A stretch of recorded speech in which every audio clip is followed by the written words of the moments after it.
কবিতাৰ শিৰোনামা তোমাক এবাৰ চাবলৈ মন গৈছে। কবি আমিনুল হুছেইন।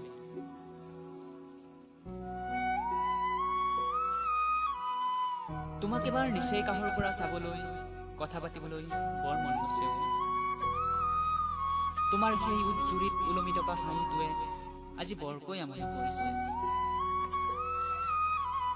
তোমাৰ দুটি ওঠৰ ফাকেৰে বয়া শব্দবিলাক আৰু তোমাৰ সেই লাজুকী চাউনিটো মই আজিও পাহৰিব পৰা নাই।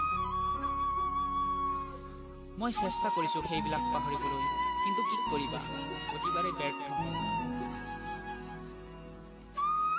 নিজান নিস্তব্ধ ৰাতিবোৰ মই আজিও তোমাৰ স্মৃতিত পাৰ কৰিছো। তুমি এইবোৰ বুজিব নালাগে, সম্ভৱতঃ তুমি এইবোৰ জানিবলৈ প্ৰয়োজন বোধো নকৰাছে। কাৰণ অপ্ৰয়োজনীয় কথাবোৰ ভাবিবলৈ তোমাৰ সময় বা ক'ত।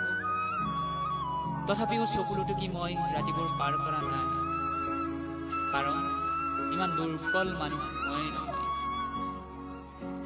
মাজে মাজে কবিতা লিখো, তাৰ প্ৰেৰণা হৈছে তুমি, আৰু তুমি বিহীন তাৰ বিষাদ। এদিন বন্ধুত্বৰ দলিচা গছকি তুমি মোৰ হৃদয়ত প্ৰৱেশ কৰিছিলা, আৰু মই নজনাকৈ লাহে লাহে কাষ চপি গৈছিলো তোমাৰ। হয়তো সেইবাবে তুমি মোৰ হৃদয়ৰ পৰা আঁতৰি গলা, কোনো বিদায় সম্ভাষণ নজনোৱাকৈ, আৰু মাত্ৰ থাকি গ'ল তোমাৰ সেই স্মৃতি। ভাল পাবনি শিকিলো, পায়ো হেৰুৱালো, ভাল পাব নাযায়।